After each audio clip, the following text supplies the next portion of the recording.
This is Anarchast.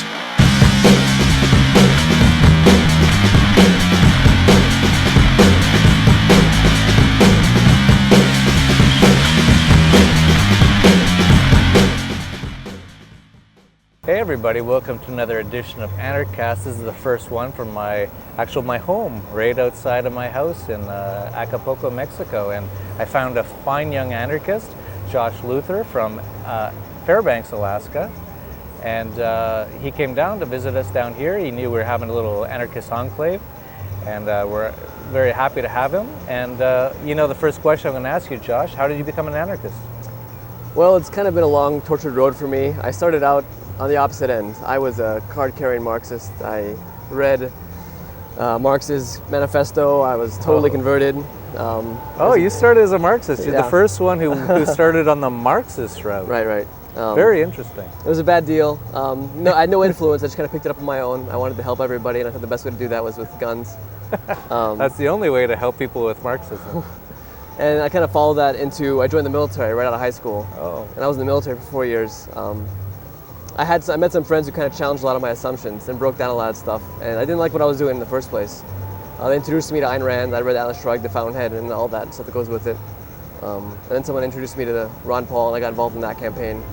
And then that's all she wrote. It was all done after that. So that was 2008, I guess. And how did you feel after he lost? It was pretty devastating. Ron Paul was the savior, the second coming of peace and prosperity and stuff, and that didn't happen. Libertarian Jesus. I just couldn't live in a world where Ron Paul wasn't, the solution to everything, and it was really hard. I kind of wandered around for a while until I met one of your former guests, Dave Giesel, and he kind of said, "Oh, you're doing it wrong. You're being a libertarian. You should just go a little bit further and take this next step." And he introduced me to a couple of books, and within weeks I'd switched, and I was a full anarchist. And it's been easy ever since. Life has been better. I've been happier than I could remember being since I picked up Marx, honestly. So it was really easy. This side's way better than getting on the other side and using the state, using violence to fix violence. It's just a bad way to go about it. That's great. And so this time around, how do you feel about Ron Paul in 2012? He's a great guy. He's a hero. He's working in the system among just total monsters, and he's still trying to make it work. And he's getting the message out to anyone, to so many people, more people than probably anyone since Rand, honestly.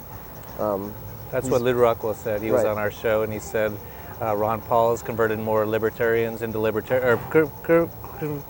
converted more people into libertarians than anyone except for possibly Ayn Rand. Mm-hmm. Yeah, and I totally agree. I mean, seeing the people in Ron Paul meetings who had read no books, who know anything about like the history of this kind of stuff, who just heard something he said one time and they're like, "Oh, I agree with that. I'm gonna go check this guy out," and they started agreeing with everything he said, even stuff they initially were hostile to. Like for me, the last thing I was okay with was the gold standard. I thought that was kooky and silly just because of my Marx background.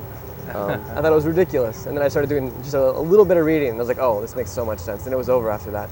But that's how it is with Ron Paul. Like a lot of these arguments he has, anytime you don't agree with Ron Paul, you can usually see his argument. Like Liberty Defined, his newest book, it does that. You can disagree with him, but you see exactly where he's coming from, and it's not crazy or kooky or violent or anything bad.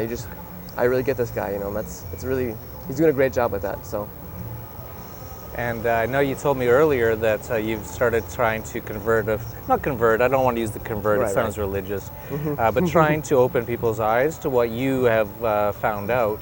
And tell us a little bit about how you've been trying to open the eyes of your family to the things that you're starting to learn now. It's really hard and it's really easy at the same time. It's hard because almost any kind of status problem you can break down and go straight to anarchy. There's no, stuff doesn't stop at libertarianism anymore for me. One example is my mother. She's involved in the school district, and she was complaining about the books they're reading in school, how children are giving up on the content of literature, like written down information, because the books are so terrible. And Romeo and Juliet does not resonate with kids anymore.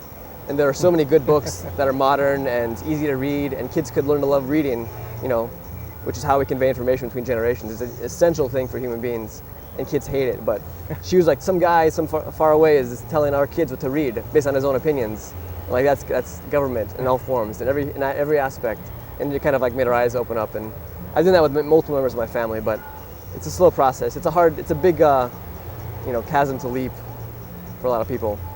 Yeah, because of the indoctrination. You 12 years, 16 years of being trained to believe in the state, It's not that easy for most people, but it is happening thanks to the internet. Yeah, it's been And fantastic. so you're a young guy. How old are you? 26. Oh, you're not as young as I thought. You look a little younger.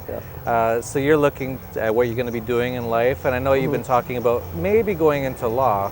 How do you feel about that now that you become an anarchist?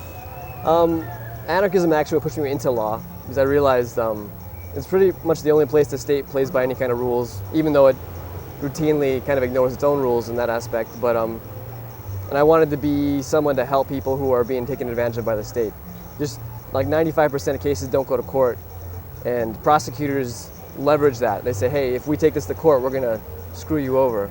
So plea out, take the minimal offense, and don't go to court.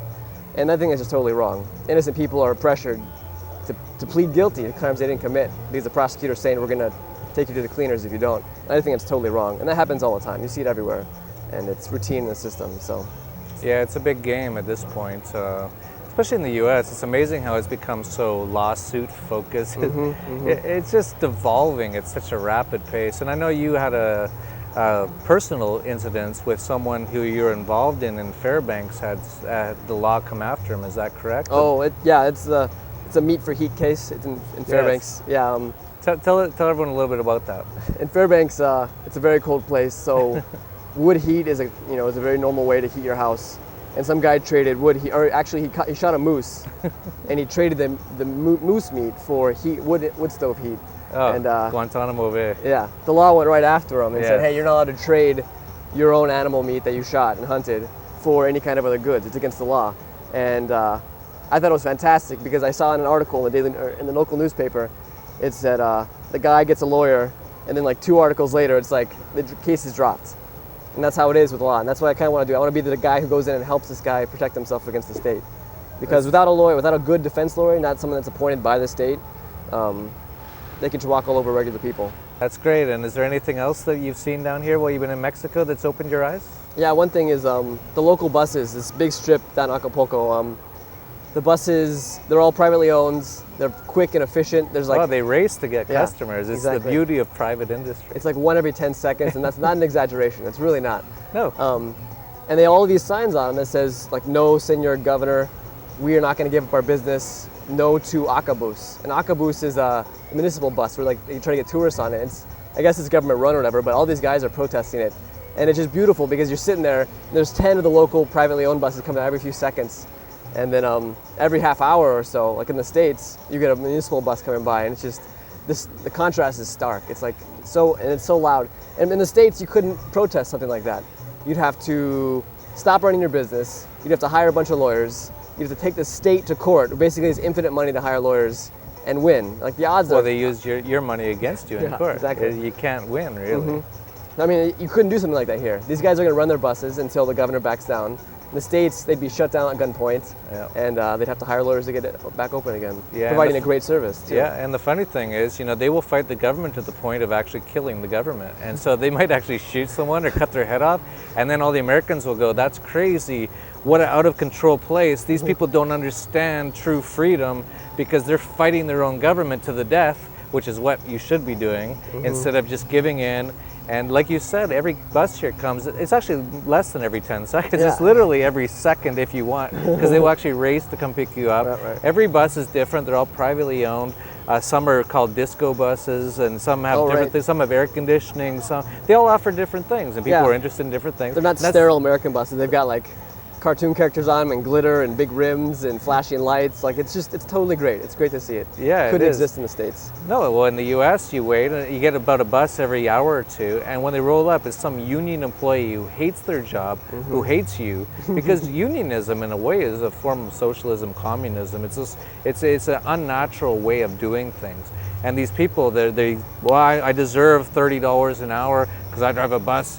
And it just ruins everything. And I'm glad that you've seen down here in Mexico how things can be different. This is still a very fairly free market place. There is Right. no free market on earth. It does not exist at the Right. moment. But this is one of the better ones. I agree. And I've seen that just everywhere I've been, so Yeah. it's good to see. So what about the food?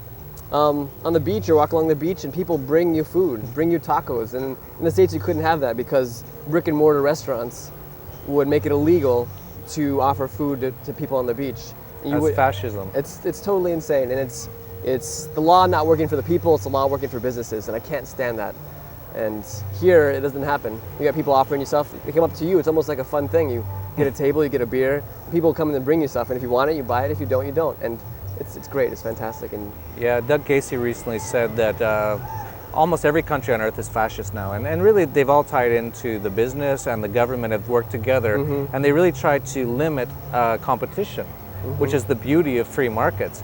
And I laugh at people who come down here to Mexico and they always say, or not always, but some people, especially Americans, will say, oh, I didn't like it that much. I'll go, why? And they'll go, I was out on the beach, I got offered stuff every 30 seconds. And I said, you know, if the worst thing that happened to you today was you got offered too many things, it was not a bad day. And you know, they're kind of warped.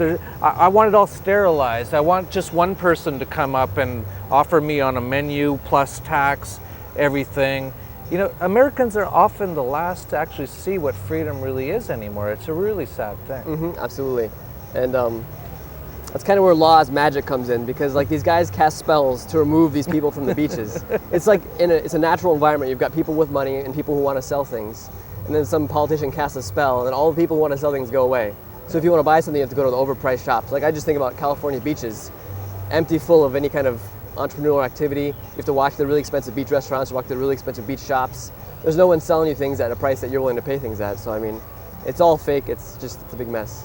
Yeah, it is magic spells, and that's what people think of it as. You know, when you talk to your average person and you say, well, what do you think about this? They'll go, I think that's terrible. And then you say, well, what should we do about it? And they say, well, we should get the government to get rid of them, which is basically, in their mind, a magic spell. They don't see the guns behind it. They don't see the violence. They don't see all the horrible things about it. They just see that the thing that they didn't like, they particularly didn't like, which is just their own subjective opinion, went away, and then they're kind of happy with that. And it affects everybody. That's right. And they'll never get to know if one of these people might bring them something they bought. I've bought things on the beach a couple times now, and it was like, wow, that's really convenient. Thank you for bringing me something I didn't even know I wanted. I was happy about it, but it would never happen in America, ever. So yeah, Steve Jobs said that. He said, I would never do a customer survey because they don't even know what they want. Right. And that's the beauty about capitalism, is that you don't really even know what you want until it's offered to you a lot of the times. And, the fact that some Americans get irritated, they're not going to come to Mexico anymore because they got offered too many things, just shows how completely brainwashed they are. Anti-capitalist, they're communist, socialist trained people at this point. It's just unbelievable. Absolutely. And honestly, coming to Mexico changed a lot of that for me too. I'm actually having doubts now because I look around and people are happy and free. And well, there's so many dead bodies behind us it's just, here. Well, they're not really concerned about the law. They're not really concerned about all these politics that are going on. The Americans totally just obsess over, and they seem to be a lot happier. And I think they're doing it right. I think I'm starting to have doubts. We'll see. I don't know. You're totally right, and that's why I live here. I've lived here for the last 4 years. You know, your average person does not want anything to do with the government, doesn't want anything to do with the state. They see some of the police out here, and they're mostly funded by the U.S. government. Right. And they look at them as oppressors, and they don't like them, and they just want them to go away. They look at them as nuisances, and that's the way, at best, you should look at the police as a nuisance. Definitely not as people who are, who are going to pull you over, pepper spray you, beat you, kill you, tax you, put you into a cage. You know, that's the state of affairs in the U.S. Everything's so out of control in the U.S. right now. Absolutely. And I'm glad you came down, and I think we're running a little bit close out of time, but it's been a real pleasure talking to you, and thank you very much for coming on with us, and I hope you come on again. I'm sure you will, and maybe you'll become a resident down here in Mexico. Let's hope. All right, thank you very much. It's Josh Luther from Fairbanks, Alaska, and this has been another edition of Anarchast. Peace, love, and anarchy.